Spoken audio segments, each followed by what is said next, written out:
Today's episode of the Just Keep Swimming podcast is brought to you by Audible.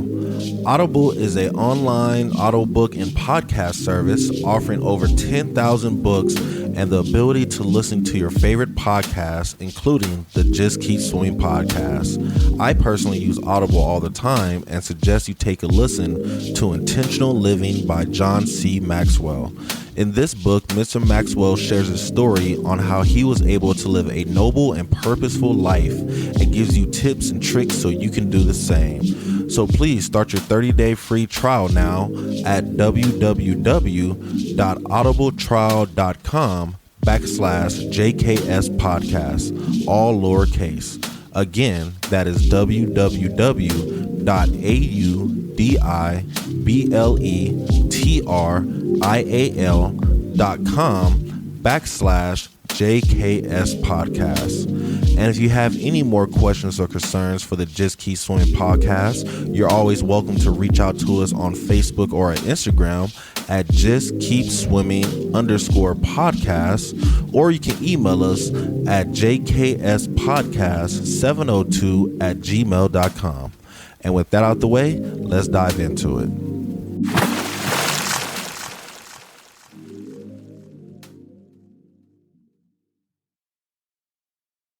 Good morning, good afternoon, and good evening, and welcome to the Just Keep Swimming podcast. This is your friend, your boy, your host, Mr. Adrian Jackson, and we back at it again with another great episode for you. And you already know who's with me. It's the man, the myth, the legend, Mr. 1-3, dropping hot beats for the city, so guys make sure to check it out.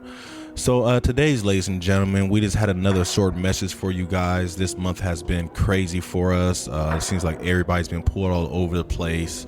So that's the only reason we haven't had any live episodes recently. But be on the lookout. We do have some coming up for the month of June. So just be aware for it. We're just trying to prep and make sure we give you guys the best material that we possibly can.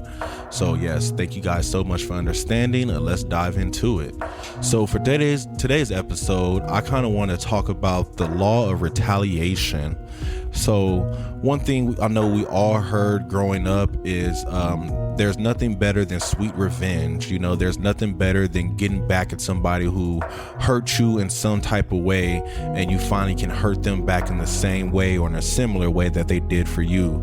And one, I believe that's a terrible mindset. We need to break that mindset like right now. Like we don't need to be trying to retaliate or try to get quote unquote revenge on people.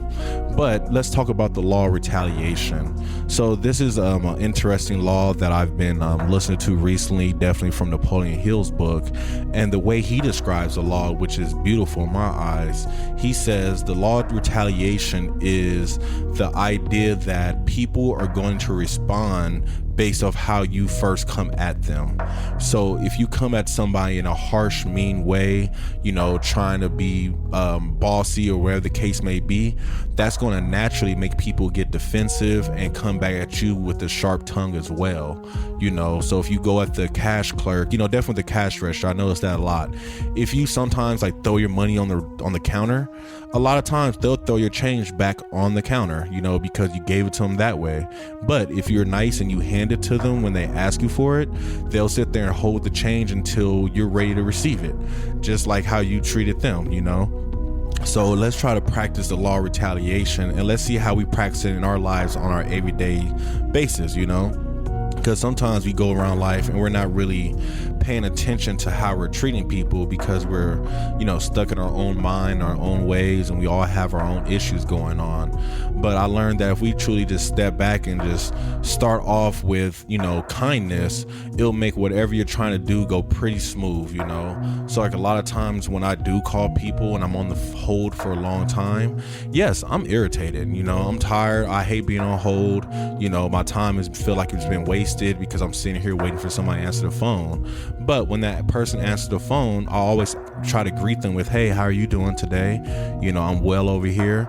Okay, the reason I was calling today, and then go from there, you know, because if I just start off the conversation and go straight to it, I kind of feel like, one, that's me being rude, because at the end of the day, this person's at work right now. This person has handled so many calls today, and who knows how they're feeling right now. And who knows what your little act of kindness can really do for somebody, you know? That little act of kindness can go such a long way. So a prime example of this law, that actually, as I'm talking about it, popped in my head. So a while ago, you know, some of you guys know I have guns. If you follow me on Facebook, IG, you know, I go shooting and stuff. So one time, one of my guns were kind of messed up. So I took it to the shop to go get it fixed. And a week later, I went to go pick it up. So when I went to go pick it up, there was a gentleman in front of me. I ain't gonna call him a gentleman. There was a guy in front of me from Cali, and he was just being rude to the person that's helping him out behind the gun counter, which is like dumb, because like, why would you be rude to somebody who can just shoot you right now, first of all? But second of all, if you know, like, yo, he's offering you a service, so why are you being mean to him? So pretty much, you know, I'm just sitting here observing, and the guy is on the phone, super duper loud, super duper obnoxious, just talking out loud, saying whatever pops in his mind, it seems like. And you know, the guy is trying to help him, but the dude is on the phone and then trying to talk to dude at the same time, and he's not really giving him the true time of day, but he's expecting him to help him. And then while he's on his phone, he's saying some stuff that you should be smart enough not to say in a gun store. For example, oh yeah, no, I'm not getting this gun, I just came to check it out, my mama gonna come and buy it for me. Like, no, that's not something you say at a gun store, because now this guy's gonna be like, no, I'm not selling you a gun, and if I realize your mom's coming, I'm not selling her a gun either if somebody looks like you. And now you got him, you know, with his guard up, because the last thing he wants is to, you know, sell a gun that's gonna get him in trouble in the long run, you feel me? So anyway, the guy was just being a little a-hole, and he was just talking rude. And then after whatever happened, he kind of just like walked out the store.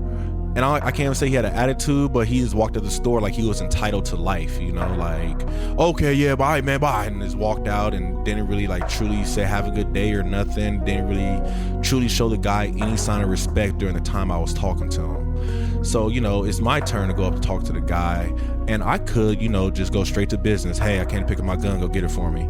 But no, I'm stopping, and I observed, and I was like, hey, do you always have customers like that? You know, do you always deal with headaches like that? And then he just, you know, me asking him if he's okay, and, you know, just asking about the situation kind of made him open up to me and be able to release how he felt. He was like, oh my gosh, I hate when we have guests like that because it's so obnoxious, blah blah, and they're trying to mess up my license now, because it's like, if I hear you, I'm supposed to report it in ABC. And he started venting to me for a little bit, and I'm just sitting here listening, and I'm like, I understand, I can only imagine what you go through, you know. And then finally, after he vented, he finally like, okay, so what can I help you with though, you know? And then we got to business, I got my gun. But then, you know, I think me stopping and just being a good human to this guy really made this guy just feel valuable, because after that, whatever fee I was about to pay for the repair, he chopped it in half for me, so I didn't have to pay the full amount. And then he gave me a free magazine, and he gave me a free t-shirt from the company. And I was like, oh wow, thank you so much, you know. And I walked in there expecting to pay more than I actually did, and I actually walked out with more than I was expecting. And I believe that happened all because I, you know, started off with kind to the guy. You know, I started off with kindness and love, and it kind of just retaliated back to me in kindness, you know. But if I would walked in like a headache, who knows what would happen, you know. Like, I could have been his last straw, and he could have been like, you know what, I'm not serving nobody, walked out, quit. Who knows what could have happened, you know. But that little act of kindness really helps turn that guy day around. But, you know, so that's the main point for today's lesson though. Let's try to walk in with the attitude of love and kindness and respect for all that we're about to encounter. And I believe that if we always walk in with that mindset, you will always get that back. Because when you walk out there with just being mean and you know, obnoxious and thinking you're the authority or whatever the case may be, that's going to make people react the same way. Playing flag football, you know, I ref flag football, and every time when the kids get out there, you know, the first thing I do before I go take me a walk or go to the bathroom is I make sure all the teams are set up. I ask all the coaches, you know, you guys are good, let them know if anything's changing today, give them some updates. And then after that, you know, let them know how much time they have. But I always treat every single person out there I run into with respect and kindness. And you know what that has done for me? That has got my field so many compliments. Like, they're not even worried about my football field because they know I can run it correctly, because people always give us compliments about how well run it is compared to other football fields in the same state under the same organization with people who got the same training that I have. Because a lot of those people, you know, they don't look at it as I'm out here to benefit the kids and, you know, help the kids out and, you know, get a little workout in. They look at it as, I need a paycheck and this is my 9 to 5, so I'm out here to ref and that's it. You know, I'm not doing no extra. I'm not going out over beyond. I really don't care about the parents or the coaches. My job is just to ref. And that right there is what gets them headaches and makes their games 10 times more difficult, because now the coaches want to argue, and they're not arguing in a state of, I have coaches that argue with me, but it's always in a state of respect because we know we're playing the game. And at the end of the day, I'm going to wish them a nice day just like I did when they start.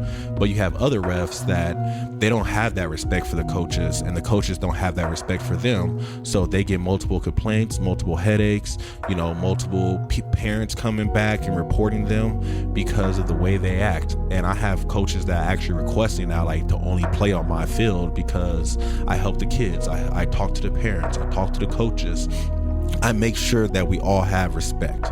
And without respect, I feel we have nothing. So yeah, that right there is just a little example of the law of retaliation. And, you know, me personally, I have practiced this unknowingly. You know, I'm a firm believer in karma. And if you believe in karma, what goes around comes back around. That's the exact law of retaliation. It's just karma. What goes out comes back in. What you send out will come back to you. You send out negative, negative comes back to you. You send out positive, positive comes back to you. Send out love, you get love. Send out hate, you get hate. Send out anger, you get anger. Send out happiness, you get happiness. Send out peace, you get peace. So, you know, my question is what are you sending out today? Are you sending out love? Are you sending out happiness? And if you are you receiving that? And, you know, one thing I want to note is I understand that this law is not 100%, because there are people out there that no matter how nice you are, they're going to continue to be self-centered and just be assholes in the world. But at the end of the day, you know, those people are like the very, very rare few, and they're few and beyond. Because if you treat more people with respect and they feel that you're trying to treat them with respect, they will do the same thing until they feel the opposite. So let's not try to worry about getting revenge and trying to make somebody feel bad because they made you feel bad. You know, why not just be on the higher road and always send out love? Even if somebody does come at you disrespectful, you can change the tone. You don't have to respond back the way they send it to you. You have control over your mind, your actions, and your reactions. So, you know, let's control our reactions and understand that maybe this person is just having a bad day, you know, and maybe they feel that I'm the one they can take it out on, or whatever the case may be. But whatever the case is, I'm not about to let them ruin my day, because I know who holds the day, because I hold today. And you can't destroy my emotions, my feelings, or anything like that based off how you're feeling. I'm sorry you're not feeling the best. I'm sorry you're having a rough day, but that doesn't mean you can take it out on me. And that doesn't mean I have to accept it if you do take it out on me, because I continue to keep this smile on and continue to send love to everybody I encounter. So, yeah, just want to share that with you guys today. I hope that helps somebody out there. If it does, please reach out to us on Facebook, IG, email. You already know. Make sure to get your Audible book to listen to some amazing books. And if you guys are curious about the book that I was reading, I'm currently listening to Napoleon Hill's The Golden Rule magazine. Well, it's called The Golden Rule, but it's like they took a magazine and turned it into a book, because he was like dropping like monthly updates, and they turned it into a book now, being that, you know, it's happened in the 60s. But yeah, so that's the book I'm listening to. You can check it on Audible. May cost you 1 credit. It might be free. I'm not sure if it's free no more, because I know all Napoleon books are now charging, but yeah, that's the case. But yes, with all that being said, make sure that you guys go out there. Let's practice the karma. Let's try to practice the law of retaliation. Let's try to treat people in kind, and, you know, expect to get the best back as well. You know, let's try not to throw out anger in the world, because that's all we're going to get back is anger and negativity. Let's send out the positive vibrations. But yeah, so hope you guys had a great day, a marvelous afternoon, a splendid evening. Happy belated Mother Day to all the mothers out there, all the plant moms, the dog dog moms, fur baby moms, whatever type of mom you are, or if you identify as a mom, happy Mother's Day to you. With that being said, I hope you guys have a great day. And remember to just keep swimming.